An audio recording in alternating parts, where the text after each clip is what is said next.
balik na muna tayo dito so that the barangays are put on notice na itong barangay health emergency response teams are present in all, practically in all barangays. Na alam mo, sa totoo lang, yung reklamo na wala naman dito, wala doon, is that the government has the structure down to the barangay level, from my office down to the Secretary of Health, then the regional, then the city, provincial, municipal, then the barangays. Kaya may mga barangay health workers tayo. And I hope that we have been using their services actually to maximize, to help us deliver all of these things sa tao. Dito sa previous page, meron ditong it is heightened by a yellow 20,178 ang active cases. 15% decrease in 2 weeks. Ito ba'y dilawan lang? Walang ano? Sorry for the color Baka, well, anyway, I'm really satisfied with the response of the local government. Ano mo, sa totoo lang, mga kababayan ko, huwag kayo masyadong maniwala dyan sa mga atake-atake na ano. It would just muddle up your mind. Nandito kami, our purpose is to serve and to work. Yan ang ano namin. Kung hindi kami if we cannot serve, if we cannot work, then we might as well get out of government and ask somebody else to take over. Itong sabi ko na noon, the earlier fears, what organization to use. I said, what organization? Government itself is one big organization. And government is really a government, an organization dedicated to the needs of the people. Hindi na kailangan yan. Kaya ito nandito na ngayon. We're using the barangay health workers. Di ba may bayad yan sila? Meron po silang allowances, Mr. President. Yeah, kaya nga.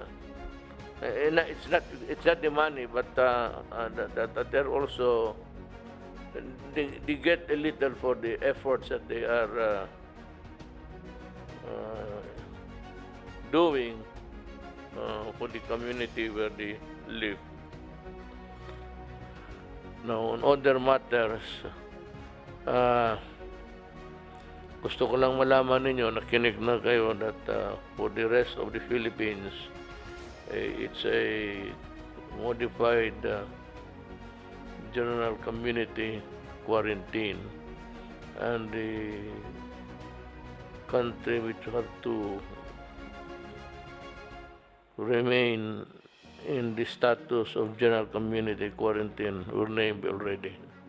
I hope I have got your sites correct now, because especially now that the classes will finally start, I cannot, Secretary Briones is one human being na talagang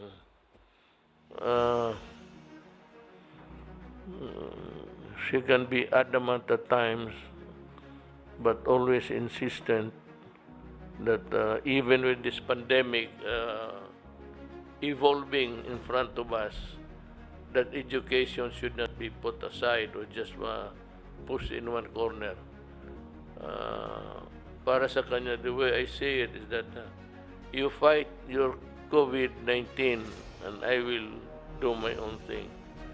So we have to, you know, make some adjustments here to address everybody's concern, since it is her worry, the education.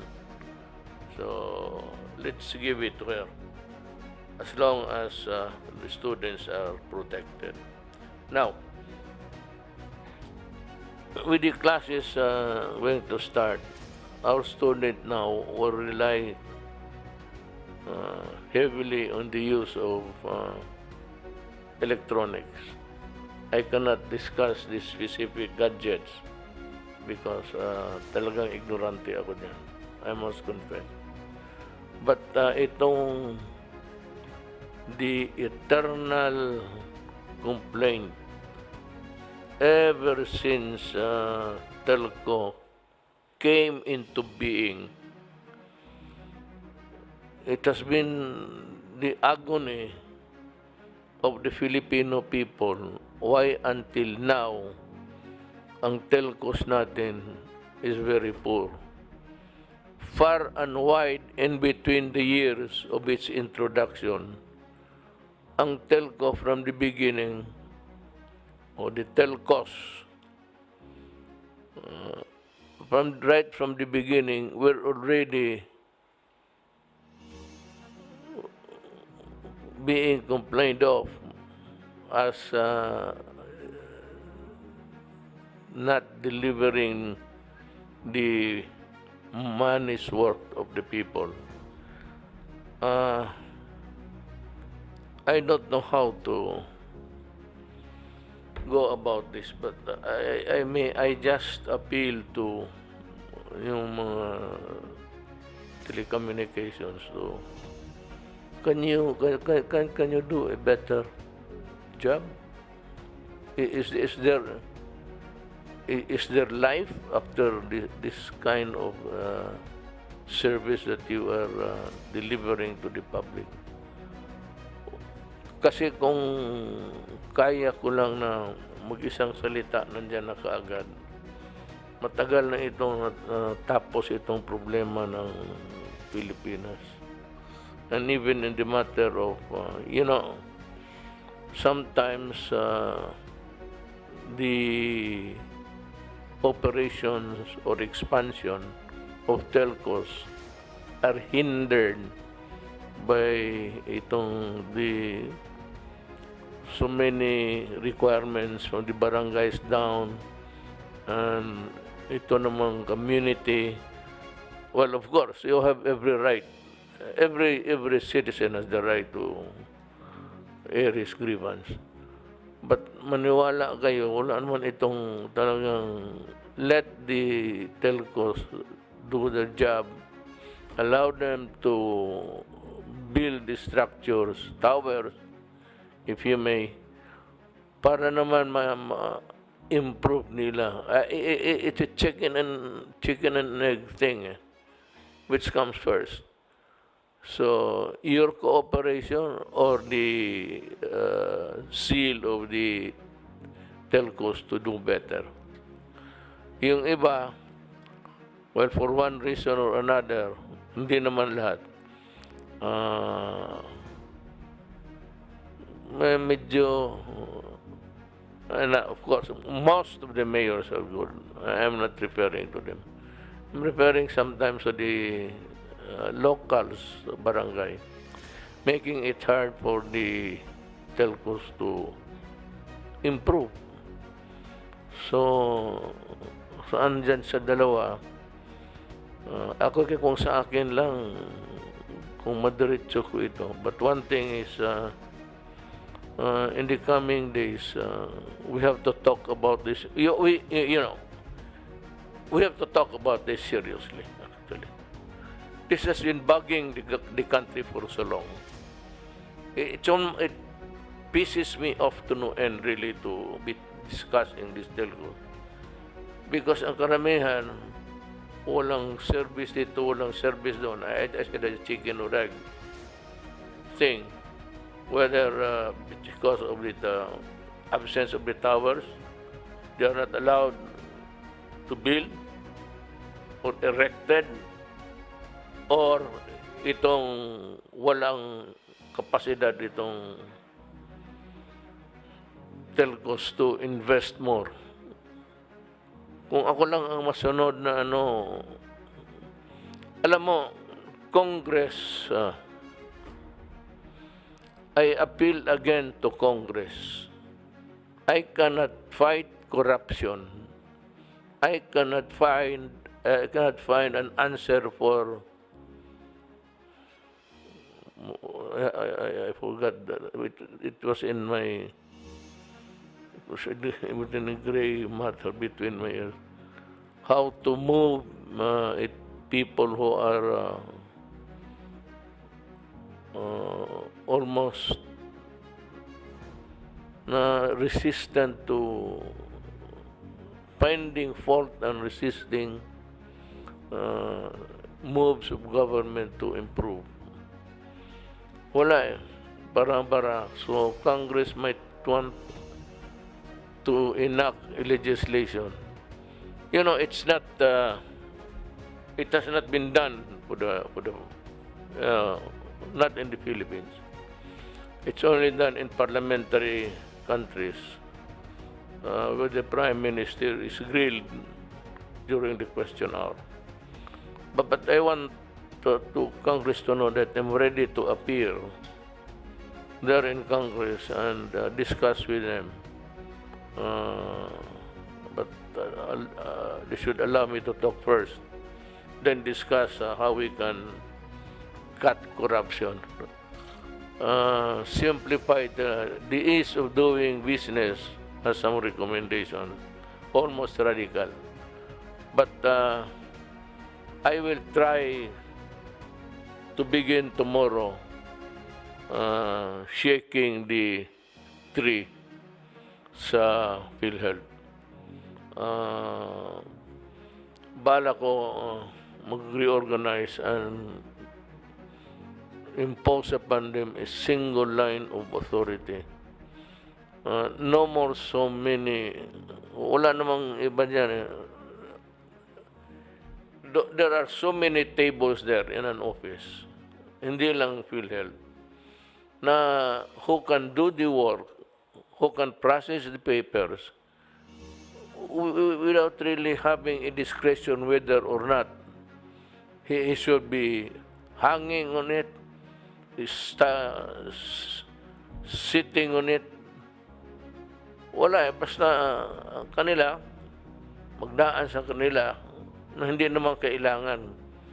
Kung dadaan man, if at all, that the papers will pass their desk, that they have no discretions at all.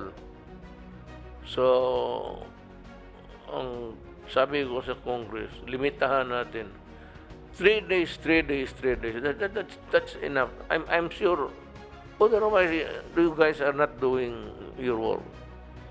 I mean, 3 days, if you really put your heart into it and work hard, you can finish the job, let us say, even 1 week. But in months and years, I will name the office probably towards the end of the year. Yung na may application na umabot ng 2 taon. Putang ina ninyo, magbantay ko. Mumurahin ko talaga kayo.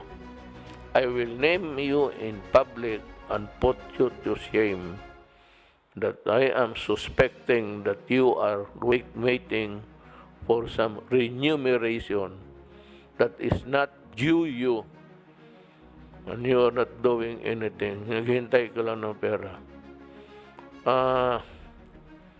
Basta kung may magreklamo,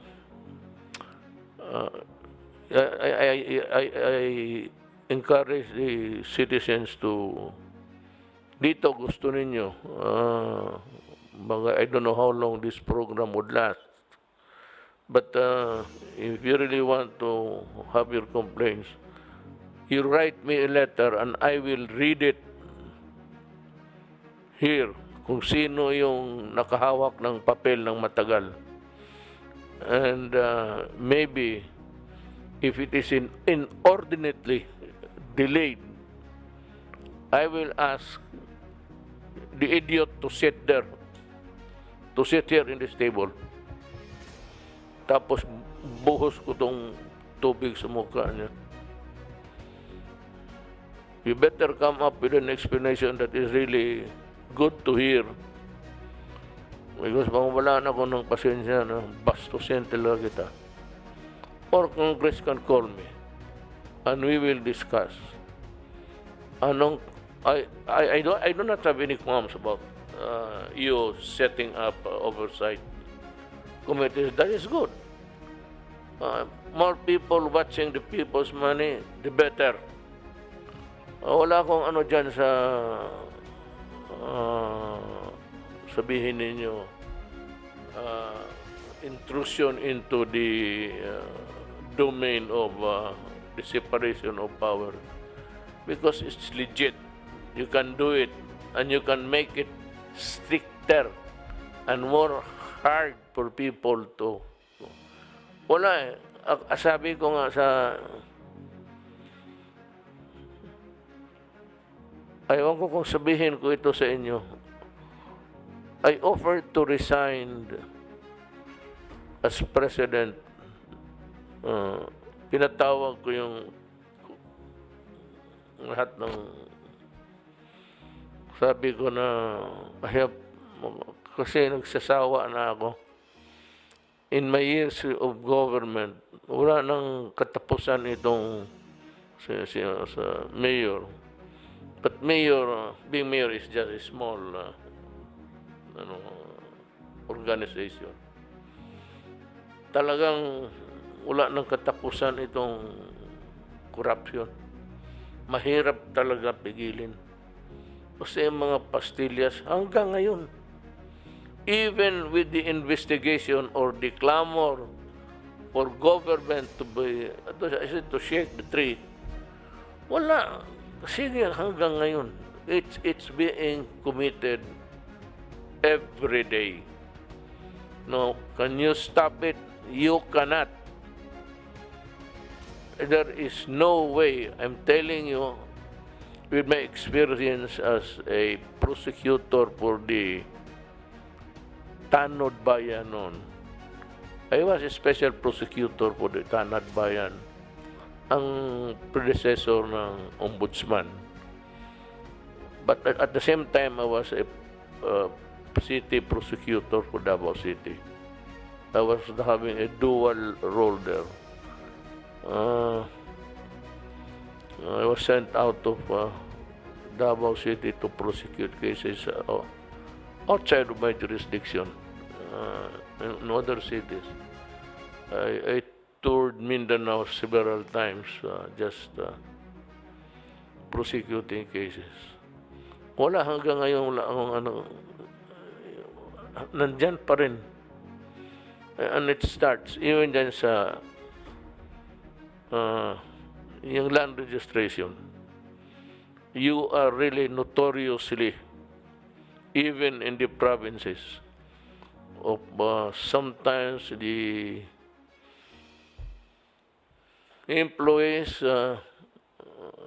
run to the mill of the grid of bureaucracy, mag-invento ng mga peke na dokumento. Marami dyan. I prosecuted about 7 itong putang inang land registration.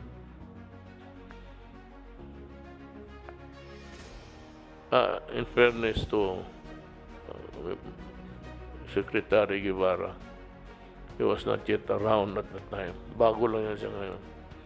But sa Muntinlupa, ganon rin.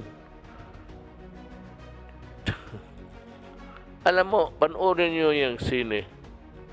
Netflix. If you do not have it, find your neighbor that has one connection with the internet.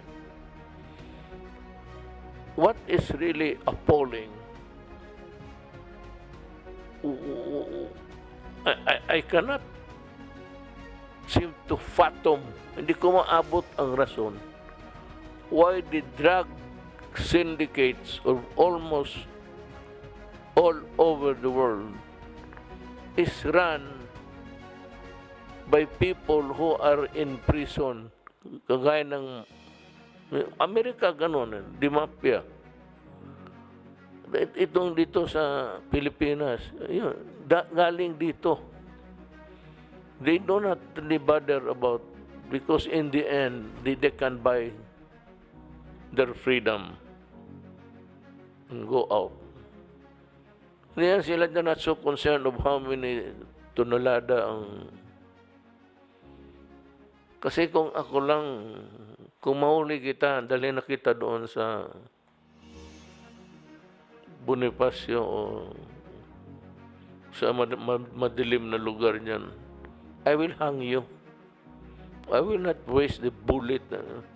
Mahal ang bala ng M16 ngayon. Kailangan ko pa ng gera and fighting this komunista isa pa rin. While we are suffering, busy tending to the sick Filipinos, wala namang ginawa itong mga buang na to kung hindi tell me, since the time season first stock sa Intramuros, nakinig kami.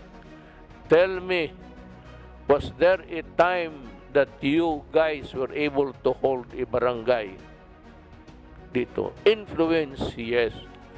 Because tinatakot ninyo pagkagabi na. Pero magsabi, physically occupy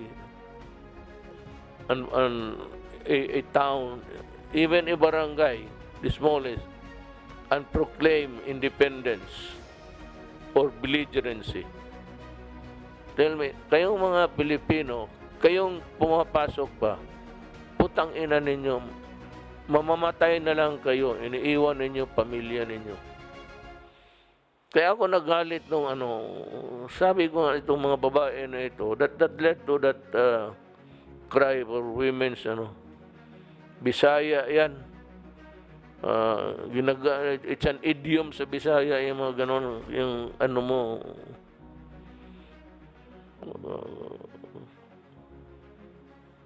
wala talaga. Puro patay, hindi na nakikita ng nanay pati tatay. Ang doors itong mag-asawa, Sus Maria Josep. Hindi ka naman kailangan ng pagkaganon. Alisin ko na lang yung mga national high school dyan sa malalayong lugar. Kung hindi pa naman pasokan ng rason yung utak ninyo. You have not scored a victory. Itong PhilHealth, I'm going to propose to Congress to abolish kung i-privatize mo naman, Sus Maria Josep, walang pera. Sino insurance mo? Kung sabihin ng mga kapitalista sa insurance, kami ang magbayad, pero wala kayong pundo. That is why we are selling properties. That's the reason why we are selling properties, real estate properties in Japan. Because we have to raise money. Wala nang pambayad niyang sa PhilHealth na yan kaya walang ibang remedy dyan. It must be a surgical move. Talagang kung hindi, paalisin ko sans itong mga civil service. Create a new agency out of the ruins of that old one. Hindi na pwede, Secretary Doge. Hindi na pwede na itong mga tao na ito, they're already entrenched na. Walang mayari. Talagang either I'm going to revamp, consider everybody resign there. And if there is a structure, we can slowly, and yung i-disband yung ibang ano. Just a simple, I mean, as simple as it could ever be. That's what I mean.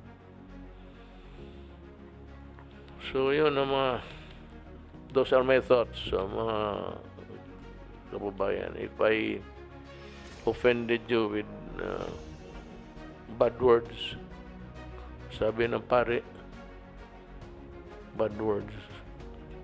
Kasi kami noon, ewan ko, lahat, marami nang namatay sa classmate ko. May pa siya, si Dominguez. So, kababata ko yan. Noon mo, sa eskwela, sa Ateneo, during our time, if you are heard or caught speaking in the vernacular, jogging ka tawag. Jogging is 1,000 words after school. You are detained there. I will not talk and I will always talk in English. Maski na pabaluktot ka pa English ka dyan, kailangan English ka. I don't know if it has improved my character or not. Lahat kami noon yung makapagsalita ng ngayon yan, gawin mo sa akin, deport kita. Why should I not talk in the vernacular? This is my country. You have to teach me another way of doing it, but not as a sort of a punishment just because I'm talking in Visayan.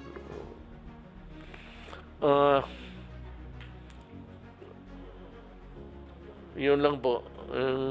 Telco, it's school time.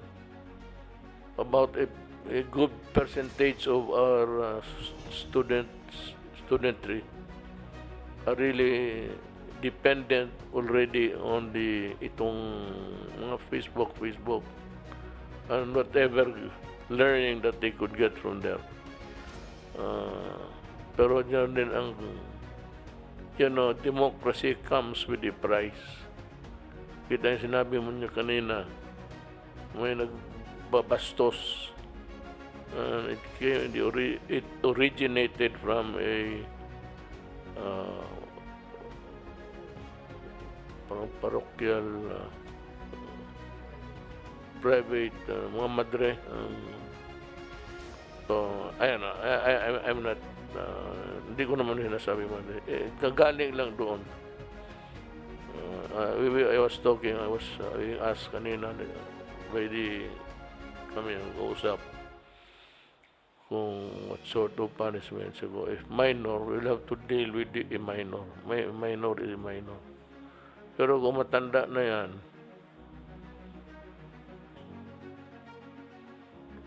padala mo sa Manila, sampalin ko lang. Yes, Secretary Anyo. Ikaw ang magsampal?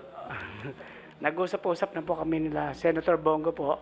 Nag-iimbestiga na po ang DepEd at saka ang Philippine National Police. At magbibigay po kami ng aming rekomendasyon.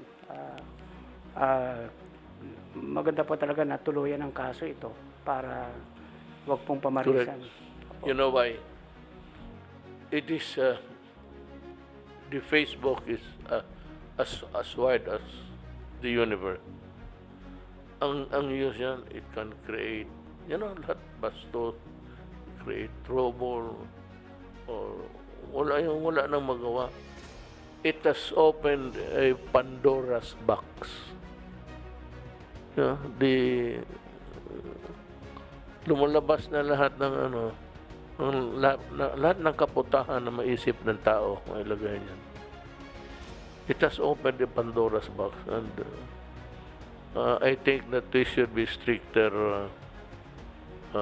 more open. At itong Facebook naman, I just from what I have learned in the past days, na pati yung advocacy ng gobyerno tinatanggal. So what's the purpose of you being here? If government itself, Facebook, listen to me. We allow you to operate here, hoping that you could help us also. Now, if government cannot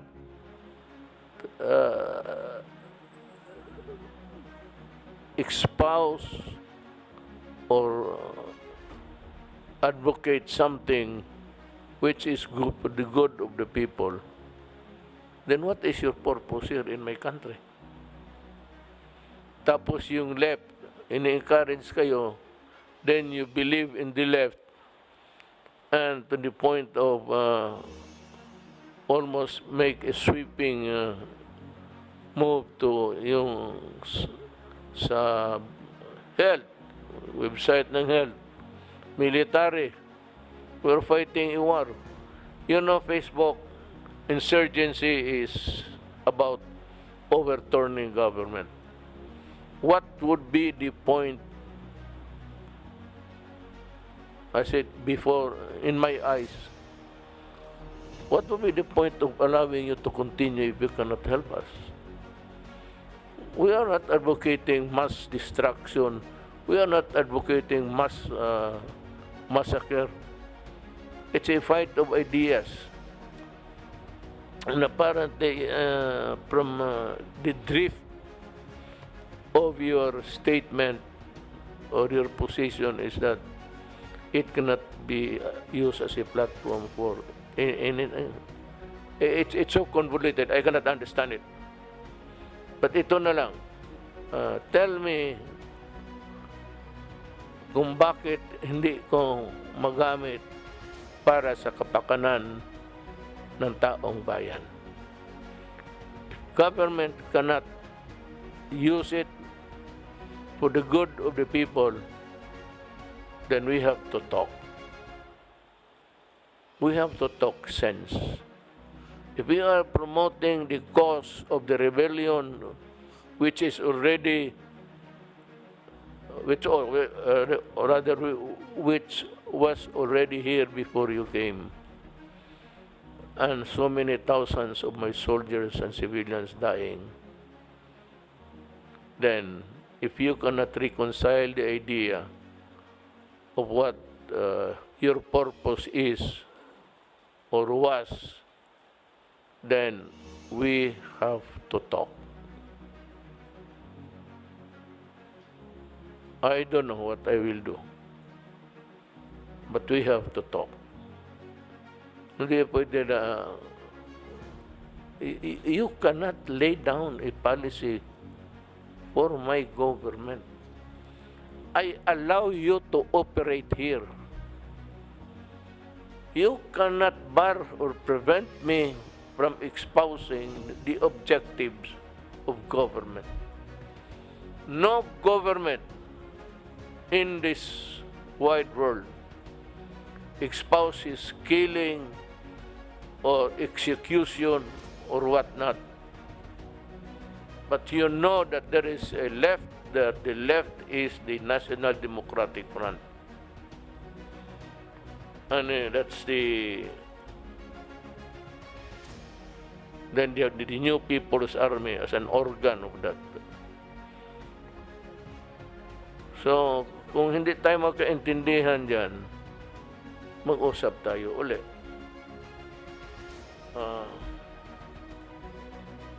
Is there life after Facebook? I don't know. Pero, mag-usap tayo. Mga kababayan ko, pardon my long speech. Sometimes I have to bubuhos ko kasi para maintindihan ninyo. Kasi kung hindi tayo mag-intindihan itong Facebook na to, I really do not know. But my job is to protect government interest. It's not even anybody's job. Akin yan. To protect government interest always. If you cannot help me protect government interest, then let us talk. We may or we may not find the solution. We cannot, then I'm sorry. Mga kababayan ko, maraming salamat sa pagtangkilig ba yan? Tama, pagtangkilig. Bisaya, kilid, side by side. Pagtangkilig sa amin dito. At maraming salamat.